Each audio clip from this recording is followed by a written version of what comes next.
Good afternoon, everyone. Sorry to be starting a little late, but we're trying to figure out all this tech. Today in lecture, you can apply what we've learned so far to student success. So ultimately, the concept of intelligence is about adaptive behavior, about your ability to apply your ability to learn, to detect problems, to solve problems. And I don't know if there's a lot of room for social construction there. Now, what is a problem? What is successfully solving a problem? Who defines what success is? So keep that in mind. But we can sort of practice some intelligence here, thinking about the highest sense of that construct, and apply what we know about motivation, about learning, memory, and adaptive behavior to your success here. So in this course and inside of it. This week we had our first readings from the Feldman and Lavoie book. I used to assign the whole entire book, well, except for the one chapter on financial management, but I found that it had a fair amount of objectionable content. Again, preachy, and some of the attitudes were elitist to say the least. And it's written by academics, and it does reflect a system of structure and a culture, so it reflects an academic culture. So if you go outside of the assigned readings, you might come across some snark about who's who, and whether it undermines knowledge if your grandmother edits Wikipedia. So I don't like that stuff very much, and I unassigned those chapters. But if you do read it, you might come across that stuff. Another issue I had with the Feldman and Lavoie book, which has a lot of really helpful content, so I don't want to totally roast it. There's some good stuff in there. That's why I'm using it. Is the kind of free use of pseudoscientific psychological theories and speaking about them as if they were true. And while I don't love that the textbook is doing that, you're going to encounter plenty of that in life. You'll be standing in the grocery store counter and there'll be a magazine, it'll have some psychometric test in it or theory, and it'll be spoken of as if it were some kind of universal truth. So if you learn the skill of deconstructing that and getting to the bottom of things, I think that will serve you well. So you can make some lemonade there. I'm going to talk about striving styles. These come up in every chapter of the Feldman and Lavoie. And there's an idea. So it's in chapter 1. There's a psychometric instrument. It's called the Striving Styles Self-Assessment Student Version. And it's a pretty shaky psychometric tool in terms of reliability and validity. We'll take a look at it later. But your score on that test would assign you to having one of these 8 striving styles. So you're a leader, or a socializer, or a performer, or an adventurer. And I don't sort of really need to know the test, but knowing about the types, I would say that I probably fit the intellectual description. I'm motivated by understanding things, and by learning things, and by having knowledge, and by sharing knowledge.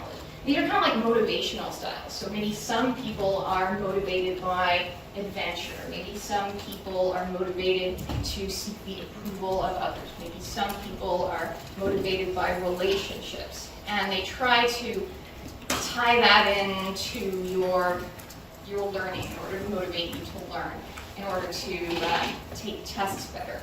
But they're trying to use it to support your success, but when I look at this closely, I don't really buy it. So let's say that, how do I learn if I'm an intellectual? I prefer to learn at my own pace. Well, who doesn't want to learn at their own pace? Do you want to rush through the material? Do you want somebody to drag through it so that you're bored? It says that performers who'd be sort of motivated to by approval, to have people clap for their performance, says they learn through discussions with the teacher and other students. So that sounds like something that everyone can benefit from doing. And this is the same kind of weaknesses as learning styles that suggests that there's one way you should do things, when in fact maybe you'd benefit from doing something different, or from doing all of them. Okay, so I wouldn't want you to look at these tables and feel discouraged from trying something that might work for you because it isn't associated with your striving style. Well, that's not even a scientifically validated theory. Now, there's tables like this in every chapter. There's one in the chapter on career. There's one in the chapter on test taking, on learning. And I have asked the publishers, McGraw-Hill Ryerson, to remove that content from your adaptive learning assignment. So you shouldn't be having some matching questions on this stuff. It's a really confident classification. It's like, here it says, adventurous, it's under test-taking barriers, cut corners to get marks. Is that an accusation of academic dishonesty? Like, whoa, where are they coming from with that? How did they get there? These are good questions to ask if you're showing critical thinking. What are the assumptions here? What's the evidence? Okay. Visionaries have difficulty memorizing? Really? There's some memory system that fails in visionaries? Why should I buy that? Or why should you? If you look up striving styles, there's a website, strivingstyles.com, and there's an organizational consultant who sort of sells this to organizations. So you could pay some money and do a workshop, and take some tests, and read some reports, and there is a business line in organizational psychology with doing this. If you work for the government, there'll be workshops on the Myers-Briggs personality test, which is not a validated model of personality, not well validated. There'll be workshops and training on emotional intelligence, which is not a well validated theory of intelligence. So there's a lot of this stuff going around, so maybe it's not so bad if you're exposed to it. So I looked it up on their website and I said, the Striving Styles personality system is a neuropsychological framework for achieving potential that identifies the needs that drive behavior, going beyond existing assessments, and provides a comprehensive roadmap to change behavior and repattern the brain. What the hell does that mean? There's a lot of buzzwords. Repattern the brain? A neuropsychological framework? I did a training session on coaching when they taught me about neuro-linguistic programming. It's a complete bunk. It gives you they have these 8 striving styles, which are almost like a zodiac. So here's the visionary who needs to be perceptive, who's motivated to use their intuition. As a visionary, I produce awareness by perceiving how things will be, how they will connect, and what they mean. I foresee implications. I have images of the future and intuitive knowledge of what to do next. I focus internally on my concept of a whole plan, a theory, and or a pattern. I demand action. I have insight into people and their potential. I gather and synthesize information. There's a lot there. It's a lot of information. That's a lot of prediction. That's a lot of classification. And do all humans fit into one of these 8 types? And if you get a score on that test that puts you in the visionary box, all of that is true about you? I don't know about that. So, striving styles is not scientifically validated. If you go into Google Scholar and you type in striving styles, no articles come up. There's no empirical research on it. If there's a theory, the next step is to go and test the theory to see if it pans out. And sometimes psychologists don't do that. They just have the theory and they're like, this is how it is, and this is what it means about you, and what you should go do. But it's never been empirically validated, and this is a good example. It's based on discredited theories, psychodynamic personality theory, we'll talk about that later. There's also neuromyth, which things that sound like neuroscience. Here it is, it's kind of fuzzy. Each of the 4 quadrants of the brain has its own functional specialty, and we favor one quadrant over the others. This quadrant is more energy efficient, and we use it more frequently because it's easier. Yeah, there's some lateralization in your brain. The left hemisphere has some different functions than the right hemisphere, but I'm not aware of any evidence whatsoever that you're harmonizing thinking in the back right side of your brain, or that your followership is on the back left side. The occipital cortex and the cerebellum are there, and that's not even what they do. But you will hear things that sound scientific, and you might be tempted to buy it because it uses words that have neuro in them. And that doesn't make it true. Okay? If you go on that website and you look for the evidence, it comes from case studies and testimonials. Like this one, Kathy, who's classified as a visionary, says, despite how hard I work, I always run into conflict with my boss. I realize that we have different pictures in our minds of what we are trying to achieve. What level of evidence is this? Case studies and testimonials. Is that a good level of evidence? No. And why isn't it? Why shouldn't I just be like, oh, okay, it worked for Kathy? Well, we don't know, for one, we don't know anything about Kathy. Like, what's her line of her field of work? Like, what does she do? How long she's been doing it? Because, like, she has conflict with her boss. Maybe that's just because she's only doing it for like 1 month. It's one person. Kathy could be fake. I don't even know that Kathy exists. Sometimes things will work really well for one person, but not for another. And you see these ads for, let's say, diet pills, and there's somebody who's like, I lost 200 pounds. But now, what other things did that person do? Did they also exercise? Did they also diet? And if you gave that pill to a large sample of 100 people, and you did your study well enough so that you could see what effect was caused by the pill and what was caused by exercise or dieting, maybe there'd be a really small effect. So this is, as you point out, not a good level of evidence. And there's also, if a theory is true, there should be some kind of a mechanism. So they say that visualizers have difficulty memorizing. What? Why should I believe that? What is the mechanism by which memory fails in visualizers? In fact, visualizing things is a good way to remember them.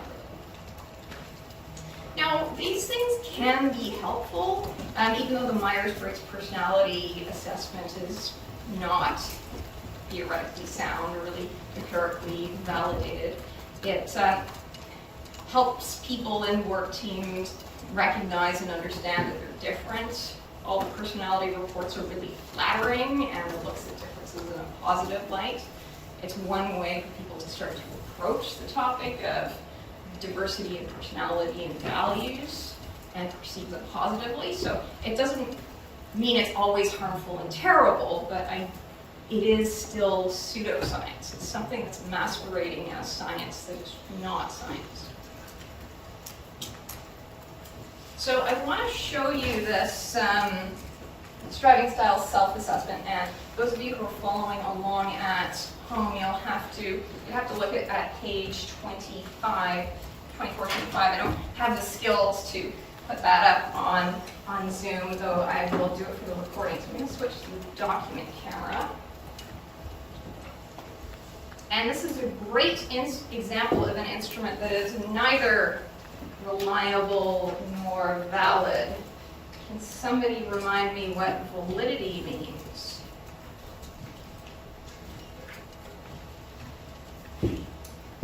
Yeah. If a test performs for its intended purpose. Sorry, I can't hear you. Like if a test does its job, if it You're thinking of predictive validity, which is one kind of validity. If like your SAT score predicts how well you do in school. So yes, that is one kind of validity. I want this to zoom out, and it can't. So I'm going to move this around. And so this is the striving style self-assessment. And it's also a good example of factors. Each one of these is sort of a subscale. And this one here is for a leader. Like the kind of 8 factors according to the theory. And then the next one is for socializer, and then a performer. So if your score was highest for this particular subscale, then you're going to be coded as a leader. Now, if you had tied scores, it all fails because it doesn't account for how you deal with the tied score.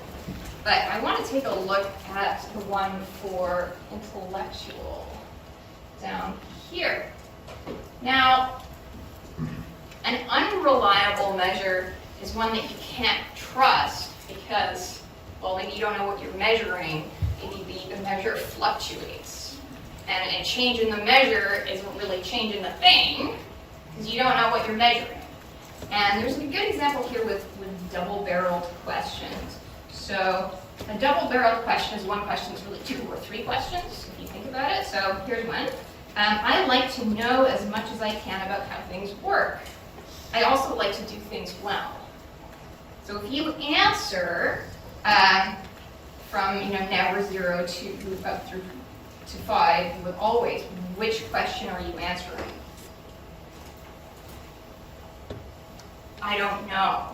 Maybe some people answer the first question, maybe some people answer the second question, maybe some people compute an average in their head.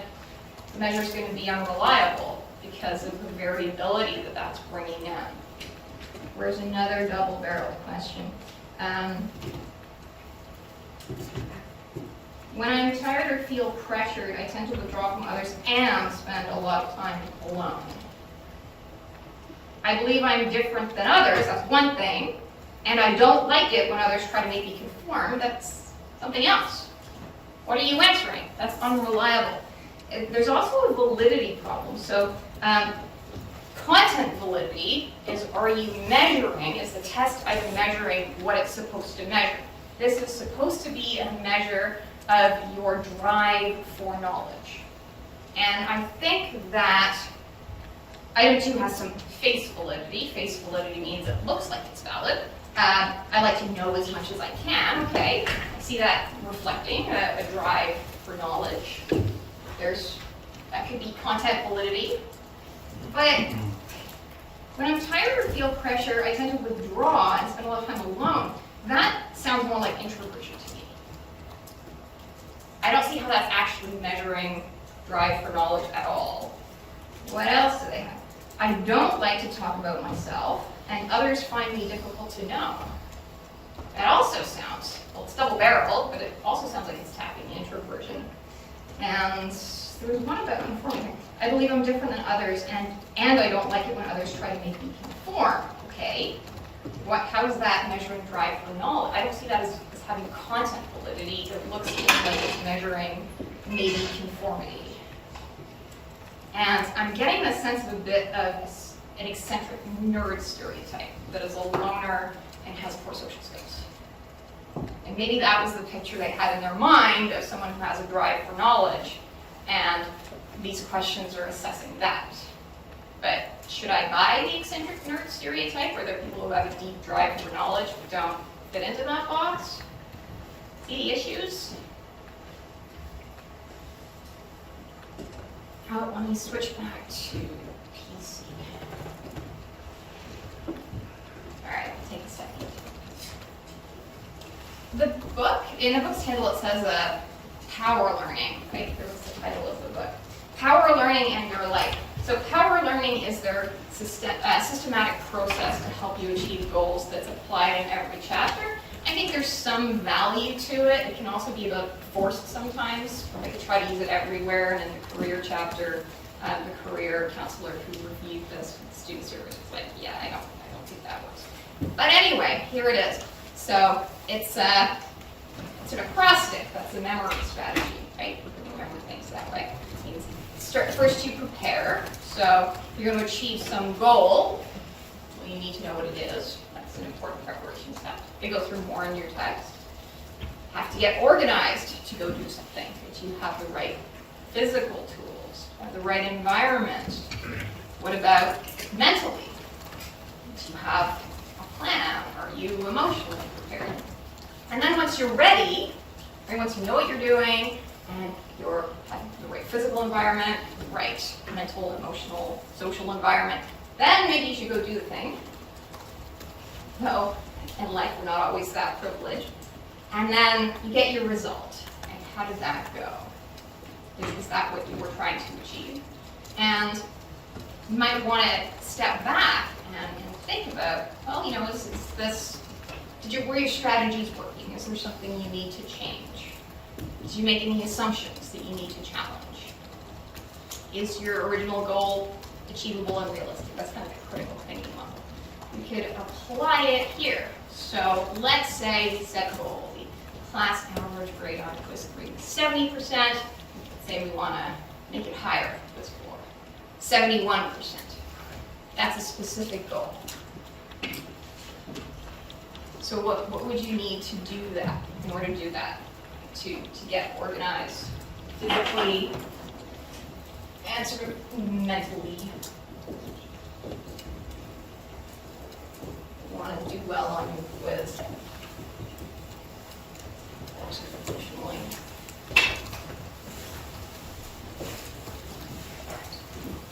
Any ideas?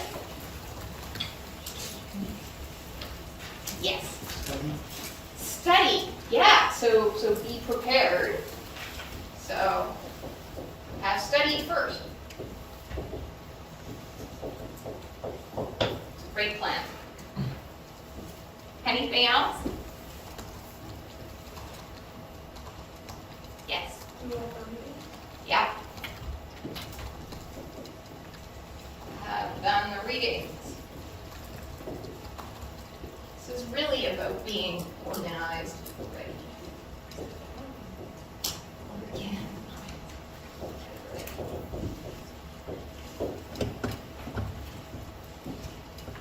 Yes. Yes, Excellent. That matters. You will not do as well on a quiz if you are underslept and hopped up on caffeine. Yes. Have enough food in your belly? I need you to be like 3 times louder than that. Have enough food in your belly? Yeah, eat. It's hard to focus if you're hungry. Oh, now that's probably more physical, actually. Sleep can balance on the physical environment. Anything else?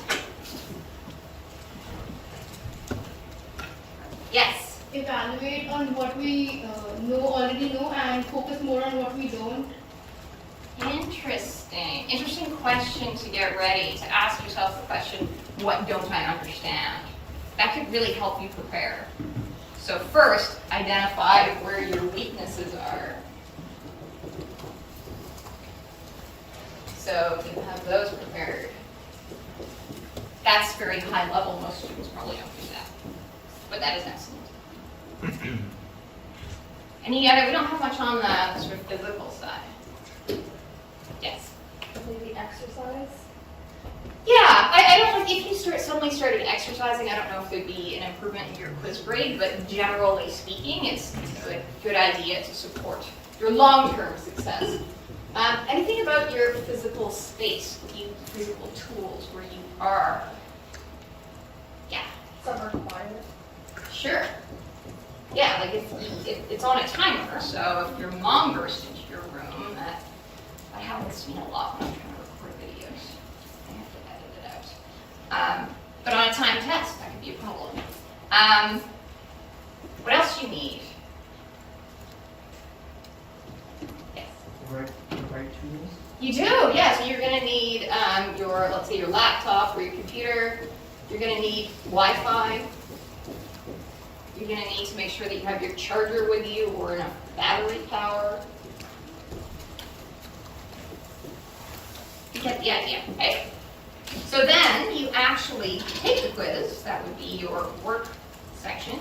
And the next step would be to look at the results. Was your grade over 17? Did you achieve that? Then the next step would be to evaluate at a higher level. Are you satisfied with that? Maybe you'll leave things there. If you didn't reach your goal, then what are you going to do with it? And what might be some good strategies if you, under the rethink part. So let's say that you weren't totally satisfied with the grade. What things might you do? So it's like on the way you approach these type situations. Yeah, so so you you- can possibly cram. So you might want to space it out more. Yeah, so you might want to think about your preparation. Like, if you didn't study, you know that, right? Anything else?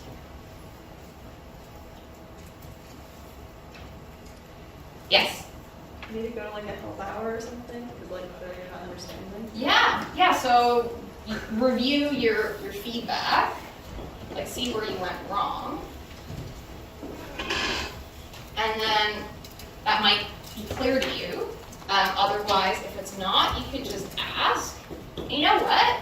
Sometimes it's a bad question, and sometimes there's an error in the answer key, and you end up bringing that forward.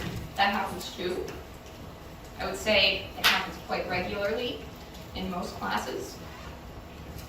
All right, on to reading. And before we talk about reading strategies, I'm interested in how are your readings going for you now in week 4? Now? What issues are coming up? Yes? I'm finding it difficult just because of how many modules there are. Is it too much reading? I find it is, like, I was just talking to my partner about this actually, about how like 6 modules, it's like, I don't know, like what's gonna be on the quiz, it's so Yeah. much to take in, like, it's a lot. I'm thinking like, what would be a good, maybe I can kind of back of it. Yes. I just find it interesting just because I didn't do much reading first semester, and then almost this semester now I have like 4 classes where I have to do a bunch of reading in. So there's just a lot of getting used to for multiple classes, so that's why I'm having trouble with some of the reading. Okay, so getting into a routine where you can get it done. Yes.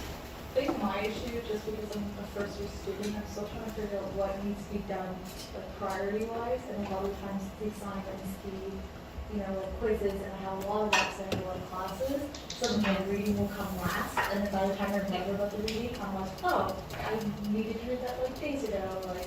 Because you need to prioritize your biology test. Yeah. Prioritization does matter. Any successful strategies for reading? Yes. Splitting it up over multiple days. Absolutely, and that's distributed practice. There is a, I don't know, sort of I don't know if it's an audio book, but there's a robot voice that will read the book to you, and some people find that they can focus better if they play that and then read along with it. And you can set it to read the book to you at different speeds. Some people need to process faster, and some people need to process slower.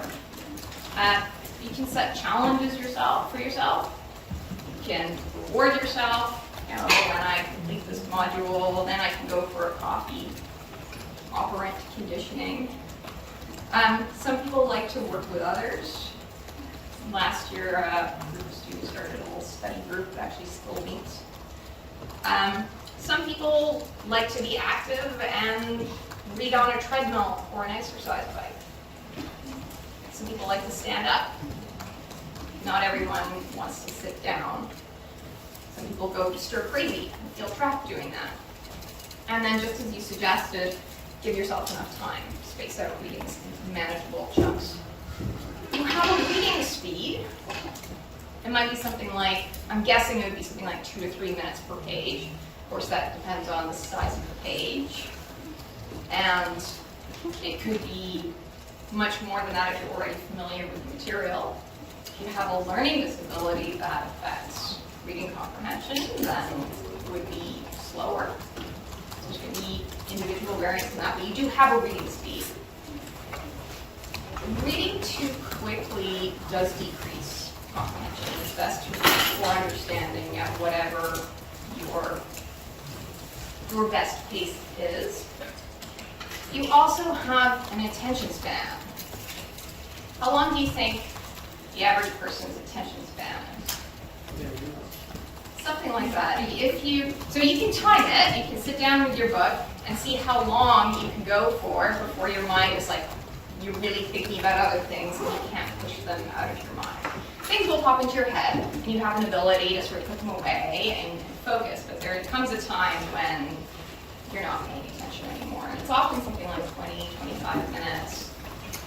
When I measured mine, it was sort of 45, so I might be sort of overestimating your ability to do a lot of readings. Because I have, let's say, a faster reading speed or a longer attention span. After like 15 years of practice doing that full time. So you need breaks. And you may do well to take a break after whatever your attention span has elapsed, after 20 minutes, after 30 minutes. You've heard in Myers and Dewall book and the Feldman Lavoie book, in both of them, of the SQ3R or 4R reading method. During World War II, military personnel had to read a lot. Technical manuals, heavy reading, quickly, and the stakes were very, very high. And there was an educational psychologist named Francis Robinson, and he devised a reading comprehension that seems to be quite effective. and it helped them with difficult material concentrate and remember it. Then after the war, it was applied to college students. And the idea is that when you have, let's say, a chapter or a module, the first thing to do is to get the high-level view. So flip through it. It gives you a sense of what it's about, the learning objectives, the headings, the front matter, and the conclusion. That really high-level stuff. Then come up with some questions. Okay, what will this be about? What might I find out? How could this be useful to me? See how you're preparing yourself to make associations that you're going to hook into to then remember it? It's using primes. Then you go read the material. And then the number of R's varies. Myers and Wellskin expert. You might want to answer those questions that you developed previously, record notes as you read, and then finally review your notes and summarize them. And that's about active reading. So it's more than just being passive. It's about trying to make connections while you're reading. Because that's what your memory is about, making connections. Rehearsal is important to memory. So at the end, maybe try to summarize something and put it in your own words.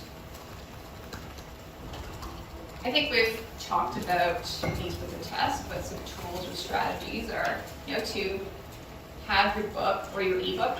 It's fairly common for students to try to get through a class without the textbook, and we generally don't recommend that strategy. And for those who can't afford the book, there is the option to take it from the library on 2-hour reserves. They do understand that getting a book can be a bit of a cost barrier. You might want to have a notebook with you, index cards. Give yourself enough time. So you have, let's say, a 25-minute attention span. There will be interruptions. If you're studying in the library, maybe your friend will walk up to you and be like, hey, and then you'll have a conversation. And you can't plan your life on the assumption that there aren't going to be interruptions. There probably will be. And it's better to leave a little wiggle room for that. Give yourself breaks. Come back when you're ready. You can manage interruptions by, say, turning off the notifications on your phone and setting it to silent. And the ideal space to read in will be different for different people. So some people might like to read in a coffee shop where there's a bit more stimulation. You might find that more motivated. You might find that helps them focus. Other people might want to be in the deepest, quietest part of the library. So you know yourself and you can select the best space. I'd like to ask you about your note-taking. And if you have any strategies, either in this class or other classes that work for you. Yes? Well, I kind of do mine in like an outline form, so like a main idea and then smaller points. But in one of my other classes, we had a course to put them in Cornell notes for bonus points. Oh. And you're supposed to. They make you use the Cornell method. I've never met anyone before who actually uses the Cornell method, but you do. And someone's making you. Yeah. You have to submit them online for bonus points. Interesting. Just quickly, do you find it helpful? Do you like it? Is it better than the non-Cornell method? It's a little bit less stressful because I can more focus on what's actually happening and copying down notes, because I can kind of just listen to the main ideas, write them in one section, and if there's like little ideas that I want to write down, I put them in a different section, and then there's a separate section for like summarizing at the very end. Right. Interesting. Yes. I actually use the Cornell method by choice. Can you tell me more, because you're the first human I've ever heard that from? Sure. I generally do it especially when I have like a PowerPoint before class. Yes. So I put down the outline in kind of the like middle space. But I find that when I do that without using the Cornell method, I'm always like trying to write in these tiny little spaces to add the nuance from the lecture. So I can have my outline and then I can write in the sides or under like what the professor is saying in person, so I don't miss the nuance. Okay. And you find that it works for you? Incredibly well, yeah. Awesome. Does anyone else use the Cornell method? Ever tried it? that's up there on that slide. Yes? A little bit. I've been like trying to figure out like new like skills and stuff for like some of my classes, but I have like a lot of ones that were very heavy in like PowerPoints and stuff, and I found it was taking too long to write down some like the PowerPoint slides and all that. Because I would like take like notes in like the left column about like key points that like the professor was saying instead of like just solely focusing on like the PowerPoint slides. But I wasn't doing as much of the summary at the bottom and stuff because I found it was taking up like a lot of space on the page. What this is prompting you to do is to do some of that higher level mental work on the spot, summarizing, pulling up the main ideas, and doing that will help you remember. So it's probably a good strategy, but a bit more work at the time. Concept mapping can be useful for notes, and it's where you do kind of a visual and you connect concepts. Remember, your memory is about connections, and so if we could try one for concept of intelligence.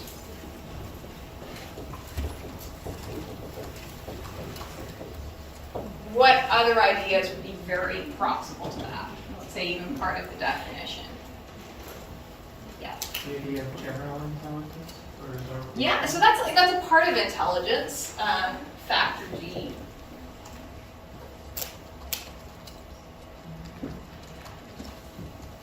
What else could you connect to intelligence? Mm-hmm. Yes, yeah. It depends on your memory. So that's kind of like the structure of intelligence. And it relies on your memory, and that's making me think of something else. I know that it also relies on your ability to learn. Now, other ideas be coming to you. Yes? You can have a section for the different theories. Great idea. Yeah, so you have theories. You have the, say there's Sternberg and Spearman. You can organize them according to the number of factors. And, you know, down there, Gardner with 9. So those are ways to sort of take notes and study. And what this is leveraging is the way your memory is composed of these connections. And on a test, you want to retrieve your memories. And you do that by pulling out a connection.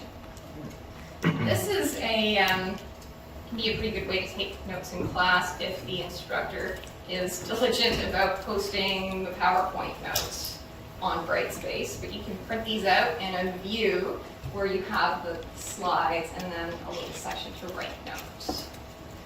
So that's pretty popular. Instructors often have a bit of a teleprompter. There's in the notes view that they see on their computer, and if you are looking at your class PowerPoints on Brightspace, you can view them in Brightspace. You don't see that view. But if you download them onto your desktop, then you can go check that. And I don't think that's important for this class, but for some other classes where, let's say, there isn't a recorded lecture and all you have is the instructor's PowerPoint, there might be something in there. Pro tip. Research suggests that it's better for your memory to take notes by hand and not on a laptop. And your memories are made up of a lot of connected ideas and experiences. And the more kind of, let's say, brain regions you can use in forming the memory, the better for you. And when you're typing, you'd be associating the memory maybe with where the location of your fingers on the keyboard, and let's say that just doesn't work so well. But when you're writing something out, right, say when you're shaping the letters, there is a part of your brain that is processing that. Actually, we'll cover this later, it's quite a few, but you're creating another pathway, and it's like a stronger one. Other good strategies are to not try to write everything down verbatim. I remember trying to do that in high school, and I had like people copying out a textbook for exactly what the instructor said. But you want to use sort of bullet points and their abbreviations, and EG, for example. You would know that makes it easier to take notes. Most people don't know shorthand anymore. And ideally, the notes are based on kind of active listening or active reading. So you're looking for the key ideas. We talked about ice cream sales and violent crime, I believe. If you were taking notes on that, we also talked about pirates and global warming, what is the note that you would take? What was the point of that whole example? Yes? Is that like the correlation that we use it? It is about the correlation, and it's about something very specific about correlation. It's really important to know. Like outside externalities, so in this example here. Exactly. So it's a third variable problem that gets at the idea that also addresses the idea that correlation is not causation. So ice cream does not cause violent crime, or at least there's no evidence that it does. There's a third variable, heat, that's driving that relationship. And the note that you would want to take would probably be something about correlation doesn't cause causation. But I don't want you to learn really anything about ice cream or crime rates. That's not the point. The point is correlation doesn't equal causation. So if you can get a higher level. For notes, ring binders can be convenient because then you can move your notes around and use sections if you're writing by hand. Chapter summaries can be good sources of notes. So your chapter summary in the book will convey what the authors think are important. Flashcards can be good for definitions. Also a good way to test yourself. You write the concept on one side of the card and you hold it up and you try to remember what it is, you try to recall it, and then you go check to see if you're right by flipping it over where you've written the definition. When you make use of recorded lectures, if they're available to you, there are options for closed captions. So if a lecture is on, say, YouTube, there's an option for you to go turn on closed captions. And it's an automatic process, so there's spelling can be off sometimes, there's no punctuation, there's no capitalization unless somebody's gone and done the work of subtitling it, but that can be helpful. You can speed it up, you can slow it down, you can pause and go back. So what should you be writing when you're reading? I want to get the idea of active reading and deeper processing. Try to rephrase key points if you can. Highlight or underline them in the text. Get to grab the definition of an unfamiliar word that you come across. Drawing arrows, diagrams, some visual that will help you understand. In a paper copy of the textbook, there's a very wide margin on one side where you can go to town on that as long as you don't want to sell the textbook again. And if you're highlighting, it's generally recommended to go for about 10% of the page. If everything was yellow, it wouldn't be helpful. I want to come to something in the book. They have some good advice here. I like the suggestions. You know, if you can do it, doing greetings before class is a great idea. The class will make more sense. They ask, what are your goals for the course? I think that's a good way to connect to your own motivation. And then they say to sort of identify your instructor's goals for the class. And they're suggesting that will help you study. And I'm a little bit skeptical about that because it assumes something about course design. Right? It assumes that the instructor has such a tight course design that, number one, they know what the learning objectives are, that they define them, and that then they are going to evaluate you in a way that reflects that intention. And should you rely on that assumption? The easiest thing for an instructor to do is to give you multiple choice questions from the instructor testing. So any textbook that you get, your intro bio textbook, your intro chemistry textbook, comes with a bank of like 500 and 1,000 test questions, and most of them are out on, you know, Quizlet and Course Hero. And then people use those questions because there's a tremendous amount of work that goes into running a course and lecturing and coming up with your own questions. There'd be a lot of work on top of that. I do come up with my own questions, but typically, most typically, you're going to be getting those test bank questions. And those do not reflect, or may not reflect, the instructor's desired learning objectives. What they do reflect very tightly and very, very well is the learning objectives at the start of the chapter. Every single one of those questions is directly tied back to the learning objectives. So I would pay a lot more attention to the learning objectives in the chapter of the textbook than to what it says in the syllabus. Maybe do both, but be aware that this is making an assumption about course design that may not pan out. Yeah, this is an example. So in that textbook, it says by the time you finish this chapter, you will be able to identify the elements of the SQ4 approach to effective reading. And what that means is that there will be test bank questions that do exactly that. So it's a really good hint for what questions you might be getting on a midterm or final exam.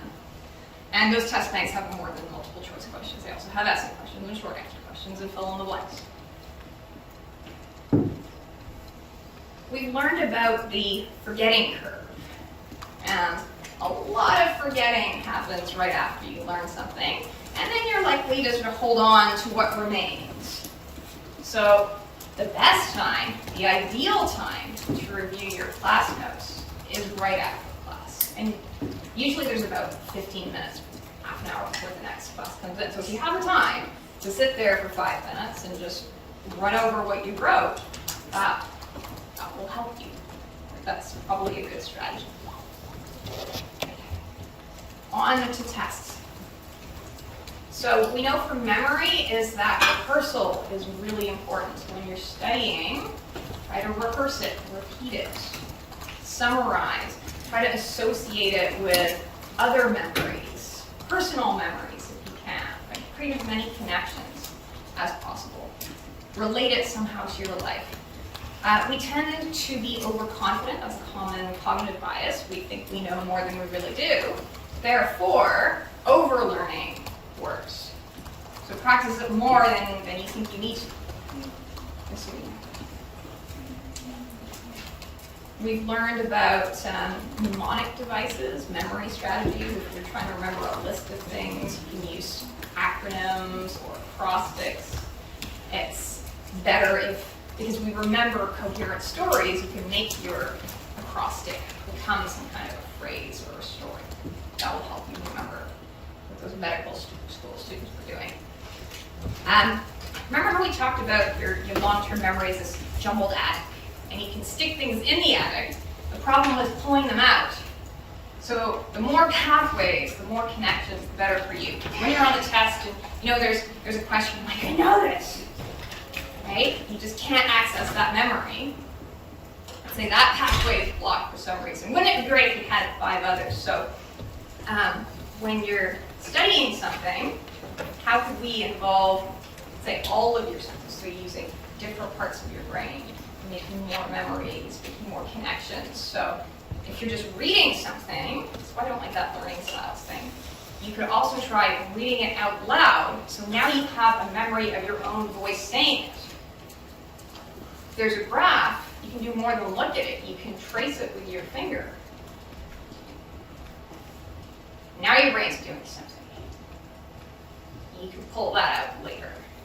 So the more different ways you can try to remember something, your better chance of pulling it out later on a test. Visualizing helps. You can form images to help you remember material.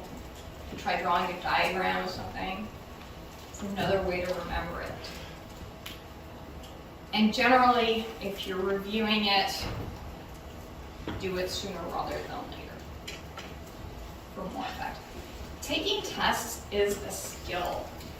Your test score, your grade on a test reflects more than your knowledge of the content.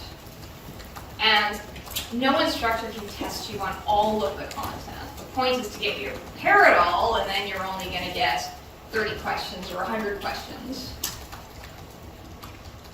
The magic is happening in all that preparation. But your grade on those, say, 30 facts is not a perfect representation of your knowledge of the content. Right? There's a skill in test taking. You can be better or worse at reading a question. Right? It reflects your skills in reading, your skills in note taking, your skills in memory and memorizing. Multiple choice. Yes. Yeah. There's an effective chance there. And test anxiety is a problem for a lot of students. And we know from that Yerkes-Dodson law that your performance is not going to be good if you're too wound up. If you feel like you're going to have a panic attack, that's going to interfere with your performance. And getting yourself to a place where it's not anxiety-provoking might be a process for you. Okay, so consider that doing well on tests is to some extent a reflection of your knowledge of the content, and it's also a skill that you learn with practice. Pay attention to the question. A lot of students lose points because they answer a different question. Or they answer half the question. So these are common prompts like analyze, clarify, compare. The question says, an essay question says compare and contrast. A lot of students will just state the similarities, which is compare, and lose half the points because they didn't even get into the contrast part. So it's important to pay, this is for essay questions, right? To pay attention to that question and make sure that you have done those things. Right? Critique means that you are judging it and analyzing it, explaining its strengths and its weaknesses. Sometimes students will see something like critique or analyze and will just define it.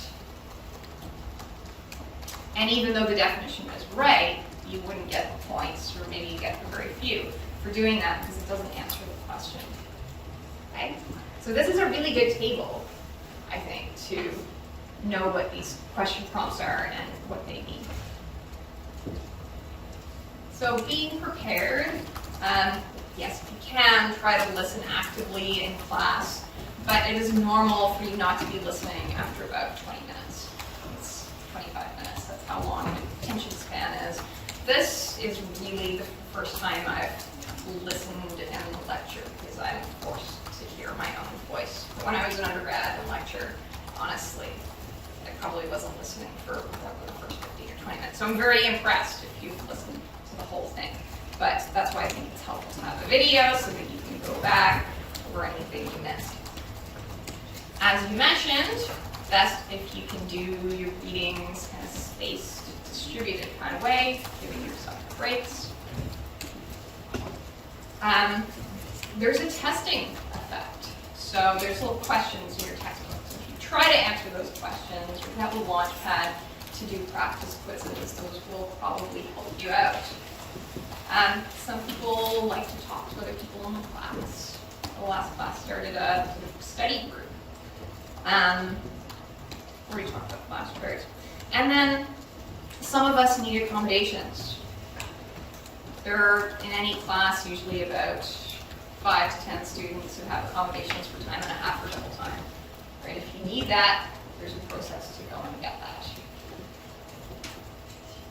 And just as you mentioned, keeping yourself in good physical condition. You can eat and sleep before the test and don't drink 10 coffees. There's some good strategies for memory in the textbook in Feldman Lavoie. So one of them is rhyming. So we've already learned about acronyms and acrostics. Here they incorporate rhyming into that strategy, and they have here 30 days, kind of September, April, June, and November. That takes advantage of acoustic encoding. It gets at the sound structure of words, and it's a prime, because when there's a rhyme, it helps you remember what's coming up next in the list. So you know it's a rhyming word. So take advantage of that. Now, we tend to recall coherent stories even above what actually happened. You can leverage that and apply this. So this is a method of linking. And so let's say here we're going to try to remember a list of 3 things. And say you're going to the grocery store and you need to get soap and lettuce and honey. This is just an example. You could turn that into a story. So maybe you visualize yourself walking up to the store and there's somebody washing the windows with soap, and there's soap dripping down the windows. And oh, the soap is dripping down onto the vegetable display down there with the lettuce on it. Yeah, soapy lettuce. So you're creating connections, and you're coming up with a story that you'll remember later. And now, well, that dripping soap disturbed a bee that flew out from the lettuce display. That's the honey. And now where the bee flies to could be your next thing in the list. So that's a very powerful strategy to remember things, because you're actually quite likely to remember a story, especially if it's kind of a fun one that you came up with yourself. Then there's a way to relate this to your spatial memory.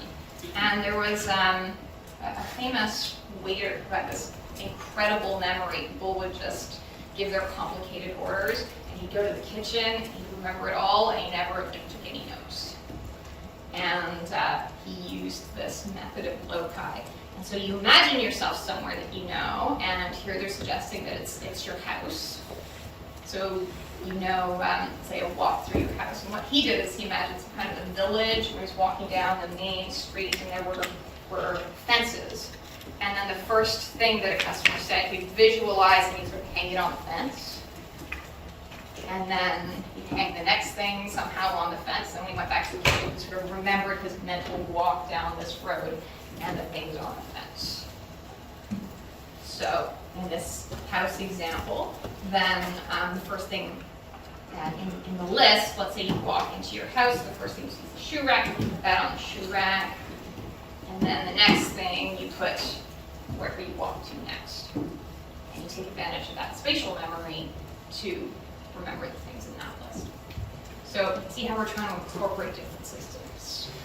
Spatial memory, visualization, right? Even emotional memory for those medical students who are trying to create really shocking stories that they'll remember later.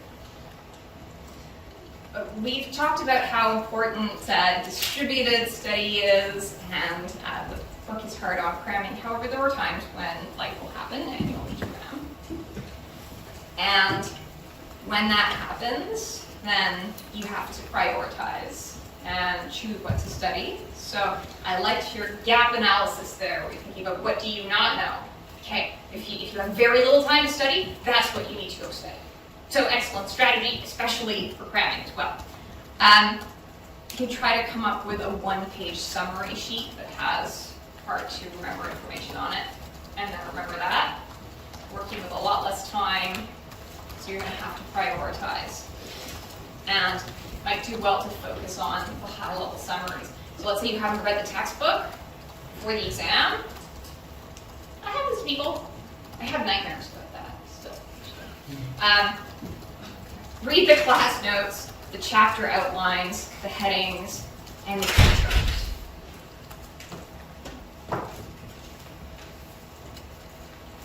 When you get a test, one of the first things that can be helpful to do is quickly jot down some of the important things that you're trying to remember. Like if there was a list that you're trying to remember, and it's still in your head, you can write that down. It's a bit of a brain dump of things that you're trying to remember. You want to look at, the first thing is to look at the entire test. Right? Don't just start with the first question and then work through, because some questions are going to be worth more than others. And you don't want to lose all your time on stuff that's not worth much of the test, and then run out of time on the things that are really important.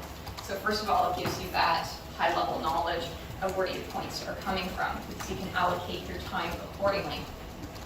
Answer the questions you know first. Get those in. Right? You don't want to run out of time and there's something you knew the answer to. You can do that quickly. For these auto-graded things, sometimes it's marked wrong if you don't fill in the bubble properly. So fill in the bubble properly. And then use all your time. So if you finish early, that gives you time to review your answers versus just leaving. So you can check your work for obvious mistakes. And sometimes you'll look at something like, oh my goodness, I was completely wrong about that. You have a chance to fix it. Proofread your essays and your short answer questions. But if you've answered a multiple, let's say you're not sure and you're not completely guessing, but you answer what you think is right on a multiple choice question. There's research on this. Your first answer is probably right. Leave it alone. So research suggests that when students are unsure about some multiple choice question, and they go back and change it, they get lower overall grades. So if you're not sure, obviously if something is completely wrong that you know is wrong, you're not sure, you trust your intuition and your first guess. And then once you get the test back, you can go to that rethink level. So look over it. Where did you go wrong? What can you learn from that? Was it graded correctly? You can follow up with office hours or ask a question. And then there may be something you need to do differently. Like maybe there are some personal habits to change. Maybe you're finding that you're cramming and you need to space that out. Maybe you need to ask for accommodations. I went through my entire undergrad and master's degree without accommodations, and I don't know why I did that. If I could just go back and do things again, I would have gotten set up the accessibility office. I just had a lot less stress. So I do recommend that. Test anxiety is quite common. A lot of students feel fear about tests. They make you feel judged. So there are some strategies to manage that. Sometimes if you're feeling overwhelmed with thoughts that are intrusive, do a bit of a brain dump. Just write on a piece of paper some stream of consciousness. Just sort of free write for a minute. You might feel a lot calmer once that minute is up.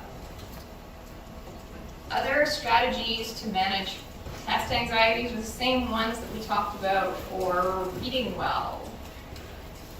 Right? The same ones we talked about with your quizzes, to keep you sleep well if you can. Right? Take deep breaths. If you're panicking, be aware that you might be taking really shallow breaths, and that sort of increases the sense of dizziness.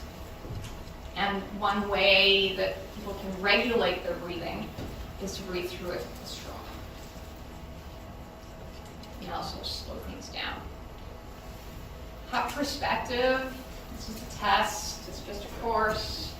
Okay? It's not the end of the world. There are probably much more important things in life. And there are also good services here to help with things like test anxiety.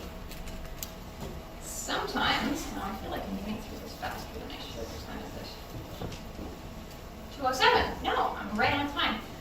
Sometimes when a test or class doesn't go well, and I know this may be a complete shock to you, sometimes it is the instructor's fault. Okay? There's variability in competence between instructors. Right? Some are more competent than others. Some have better organization than others. Right? Some write better test questions than others. And the book kind of, I find it encourages you to put up with it, right? Say, this too shall pass. That can be an adaptive strategy. Sometimes the best thing to do is just get through that class, and then you're done, and you move on, and you never take a class with that instructor again. That can be adaptive. It depends how much energy you want to put into fighting something, or solving something, or changing something. And that's a decision you make for yourself. Rate My Prof is a good place to look at reviews. If you have a bad experience with somebody, chances are that someone else has too. If somebody's ratings are really high, usually that indicates that their skills are higher. So you can use that service and pay it forward by leaving your own review, whether it's good, bad, or neutral. With reviews, you have to be aware of something called selection bias. And that's when only the people who are motivated to write something because they are so angry or so happy actually go and bother to write it. So say you got something on Amazon and it's kind of okay, so why do you want to write a review? But it's amazing, it's going to change your life, so now you're going to write that 5-star review. And that creates a bias because not everyone with all their different experiences are coming forward to write reviews in a way that represents the situation. Sometimes people who have a very bad experience just are angry and they want to write about it. So be aware of that, and then you can counteract that by, in your own practice, leaving a review, even if it's neutral. Right? That can help someone else make a decision about what course to take. Generally speaking, if there's an issue, it's best to address that with the person that's sort of causing the issue. So you can go talk to the instructor if there's something that's not working with you. Right? You can raise issues like maybe 6 modules a week is too much. Right? If you hadn't said that, how would I know?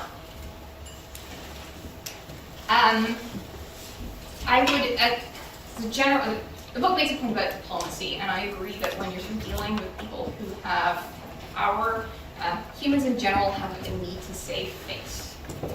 And it can be adaptive to focus on the decision that you need. You need a rewrite on this text. And not the kind of narratives and stories about who was right and who was wrong. Sometimes it doesn't pay to get caught up in that, to know what is the decision you need to get. And then if things don't work out, there are options to escalate. There's a department chair, there's a dean's office, and often when there's issues in a class, they go on chronically, and students are unhappy about the same thing every year, but it never goes anywhere because nobody takes that step. Maybe it feels intimidating.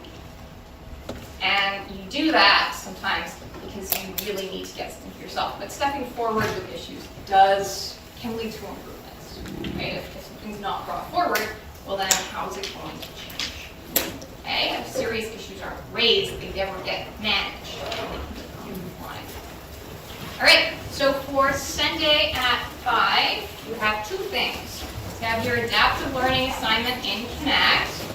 It's going to take about 90 minutes, and you keep going until you have that. That's an easy 2%, so please do it. You still have your quiz, and for the next class, we have 3 modules on development. Thank you.